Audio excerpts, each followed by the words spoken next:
할렐루야. 어느 거짓 선지자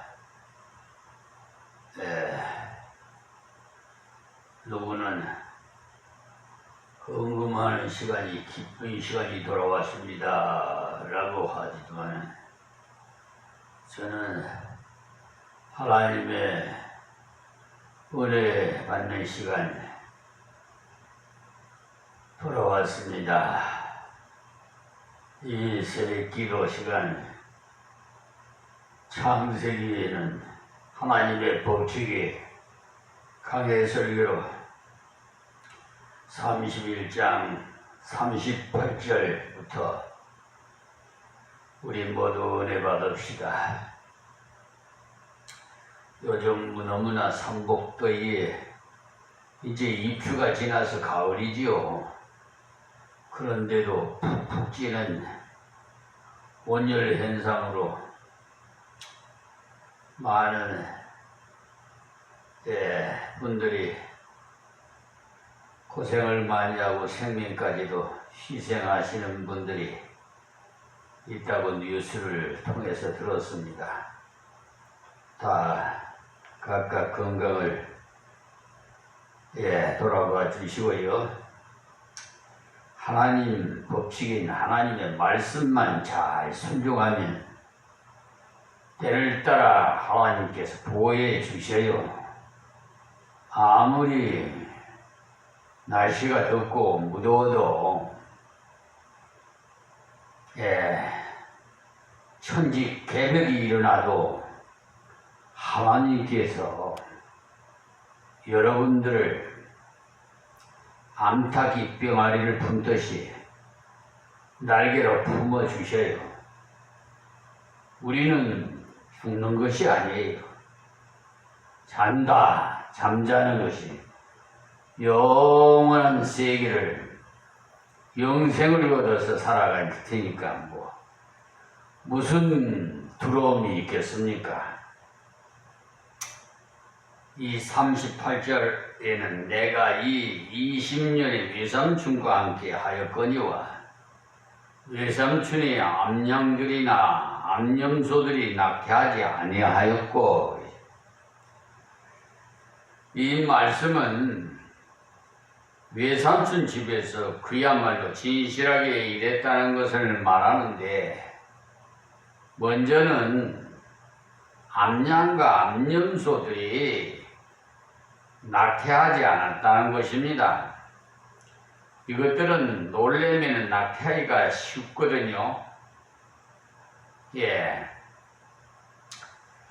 그래서 잘 알뜰히 보살폈다 이 말이에요.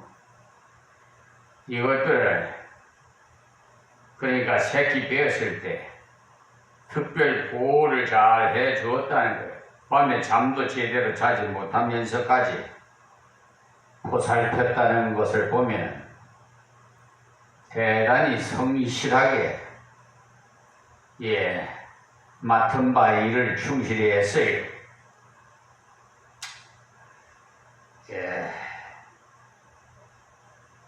야곱도 그야말로 성실히 했다는 건데요. 새끼 뱀 양이나 염소가 있으면 특별히 보살펴 줌으로써 새끼 낳을 때 실패하지 않도록 했다는 거예요. 그리스도인들은 무슨 일을 하든지 성실해야 돼요. 남의 집에 가서 양을 치든지 소를 치든지 간에 야곱처럼 해야 합니다.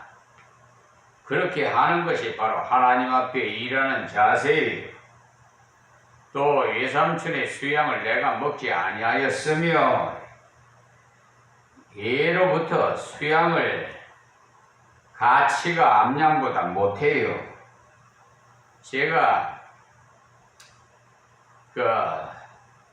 아는 집에 젖자는 양들이 있었는데 수양이 나니까 젖 빨아먹는 것이 아깝다고 그 자리에서 죽여버리는데 정말 잔인하다고 느꼈는데 수양이 가치가 떨어지기 때문에 목자들이 수양을 들어 살짝 구워 먹어도 주인이 보통 용인하도록 되어 있었는데, 그런데 야곱은 수양 한 마리도 구워 먹지 않았다는 거예요. 손 하나 대지 않았다는 겁니다. 자, 39절에요.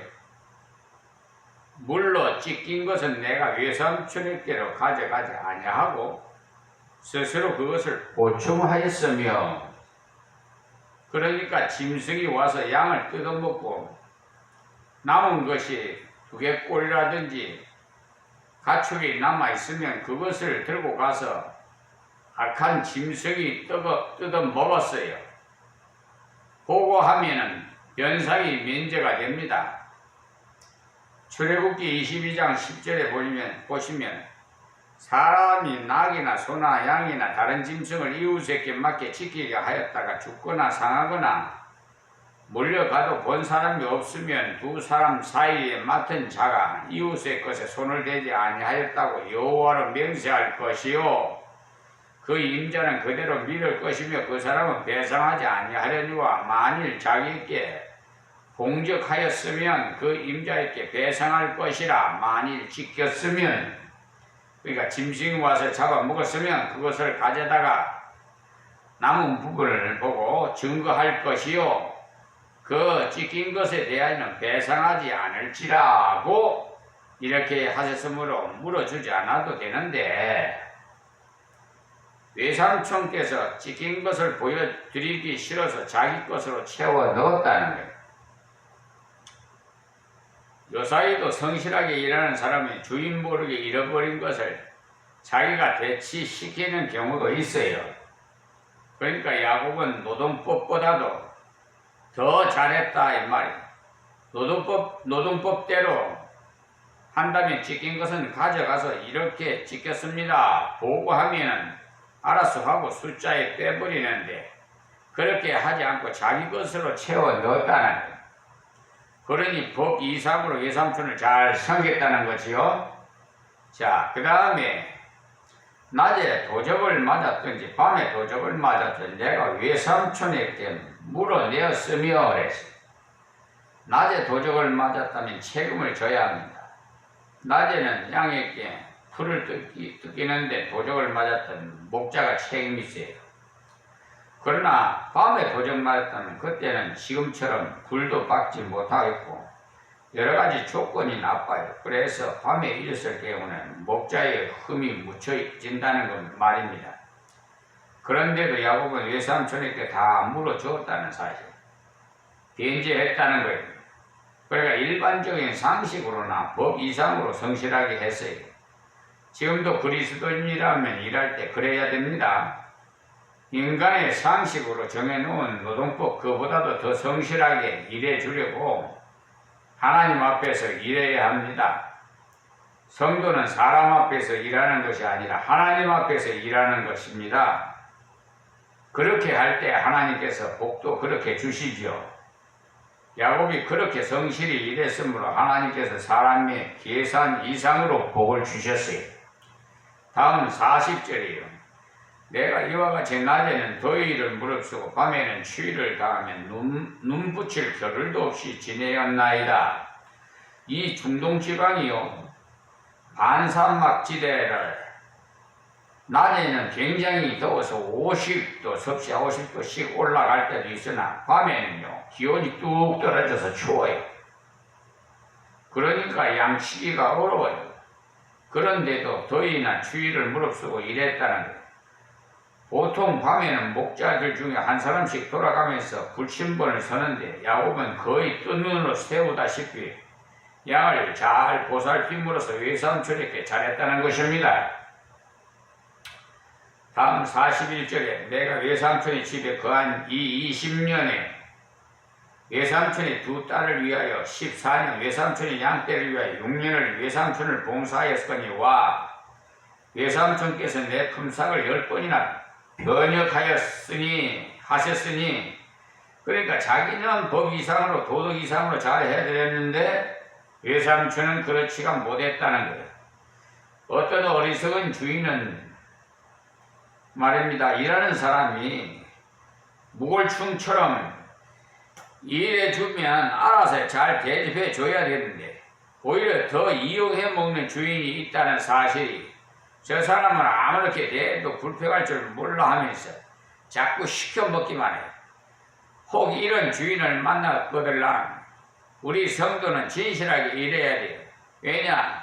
하나님께서 반드시 채워주시기 때문에.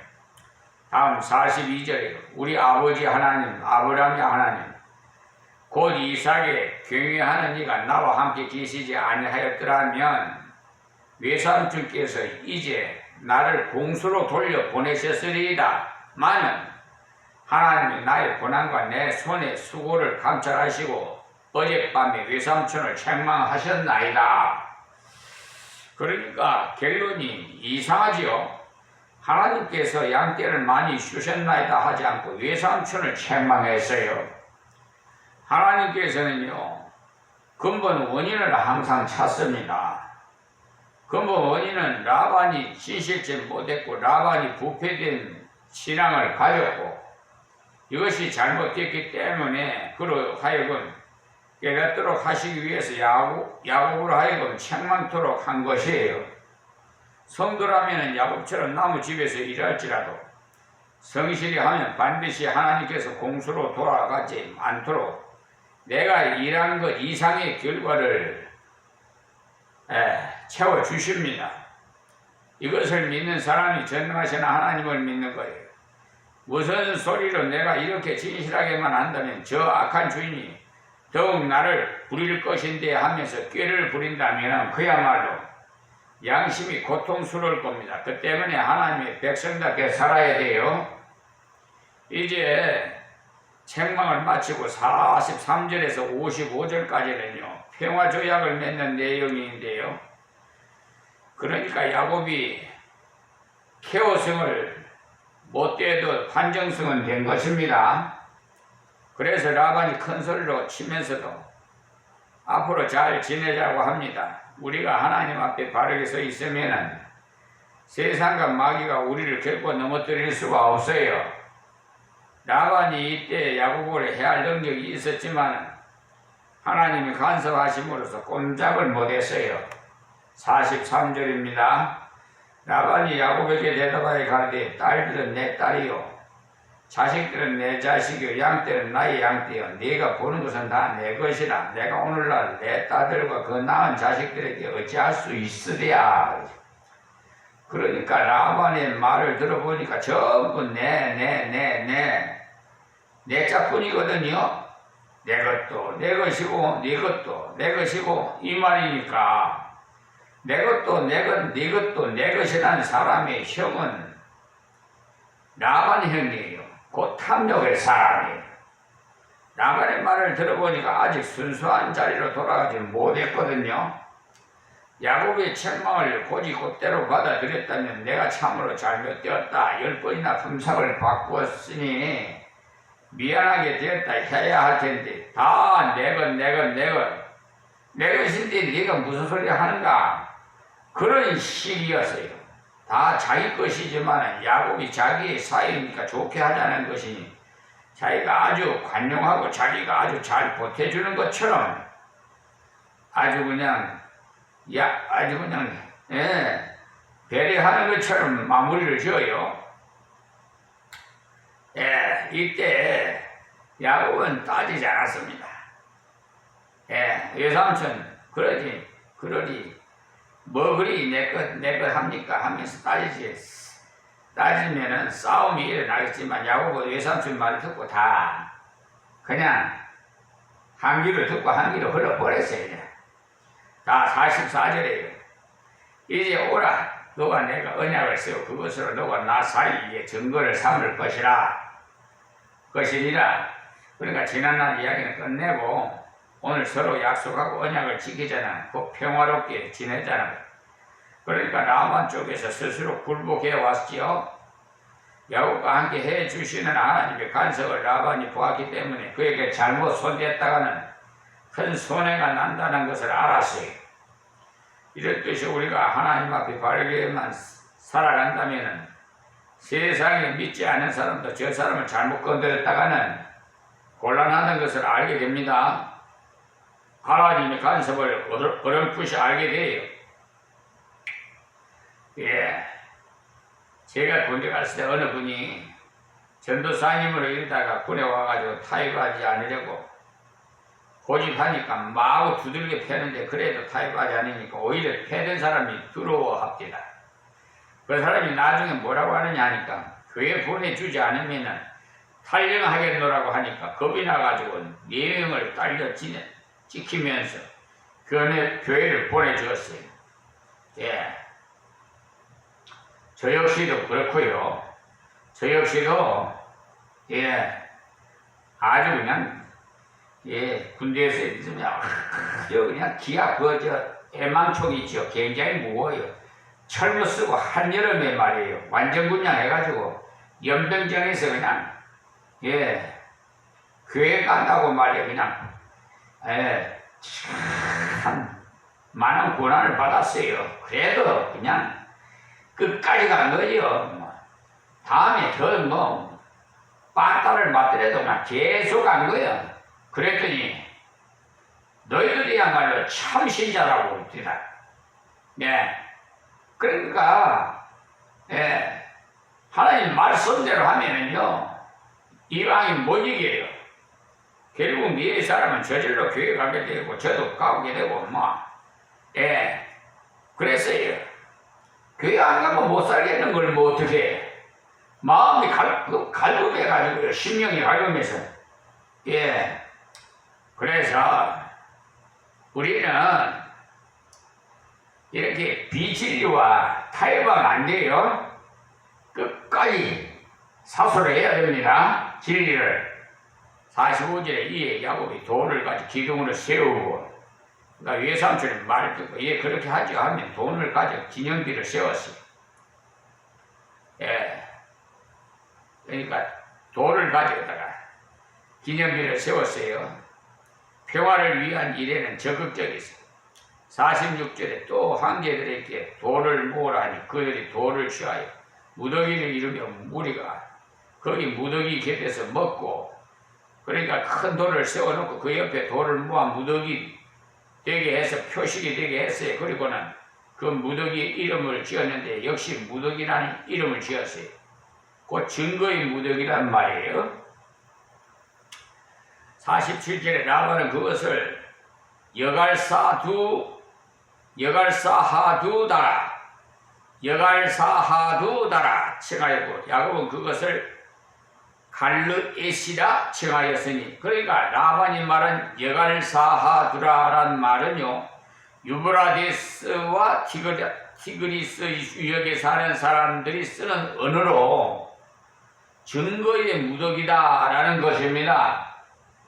돌은 변하지 않는 것이니까 그 돌을 두고 맹세한다 이 말이에요.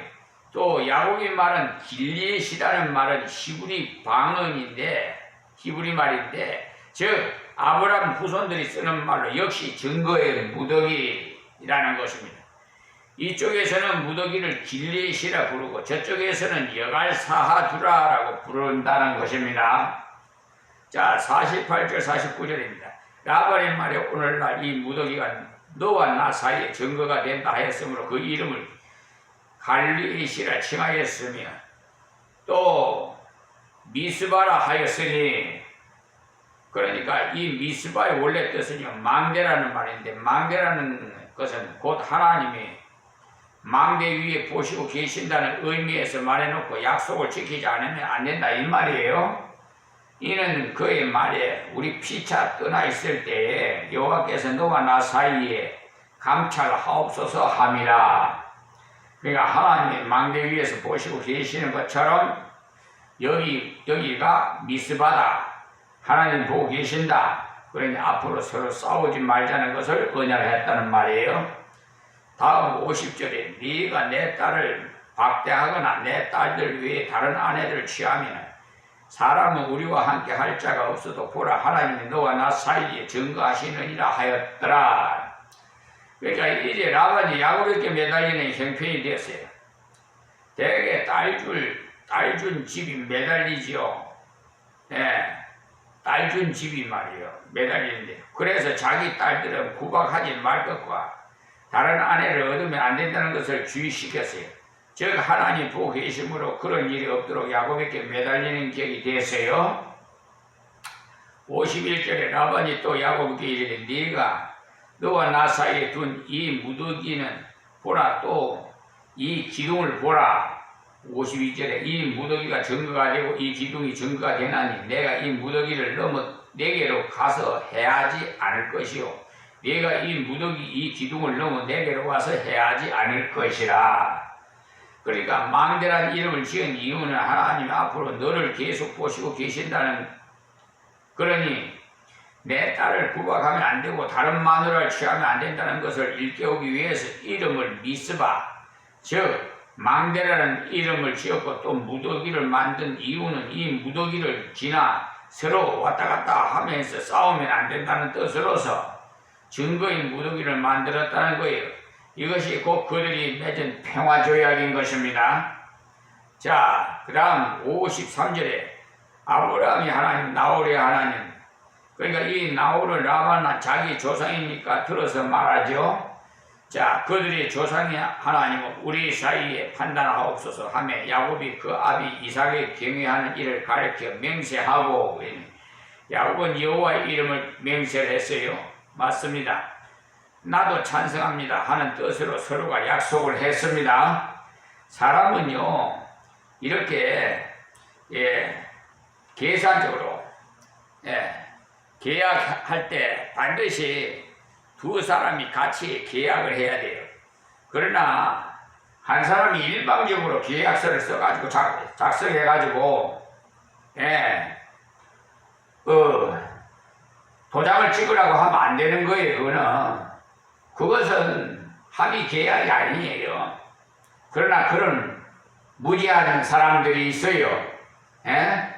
저 언양 김씨 같은 자들, 저 양도면에 있는 부지, 교회 부지, 부지의 저 지주가 언양 김씨 문중 땅인데, 아이 세상에 자기 미미대로 그냥 계약서를 써가지고 도장을 찍으라고. 아이고, 치고니가 없었어요.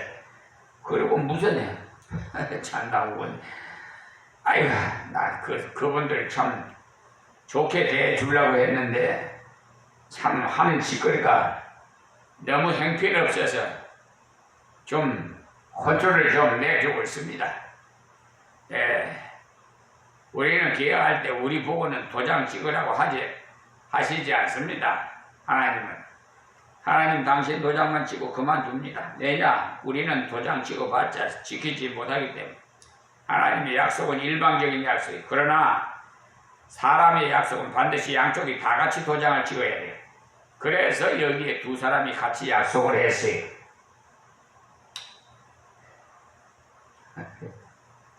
아까 내가 말씀드리려고 했는데 부당이득,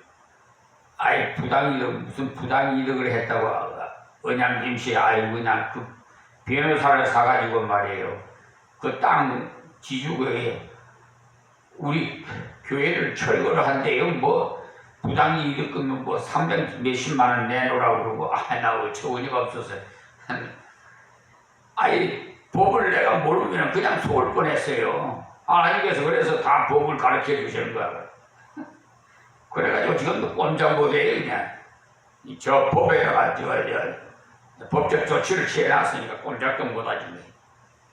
자, 이 54절에 야곱이 또 산에서 제사를 드리고 형제들을 불러 떡을 먹이니 그들이 떡을 먹고 산에 격려하고. 이 말씀은요 무슨 말씀이냐면, 인간이 아무리 도장을 찍고 무더기를 만들어 맹세를 하고 하더라도 하나님이 은혜 안 주시면 못 지킨다는 것을 알고 하나님께 제사를 드렸어요.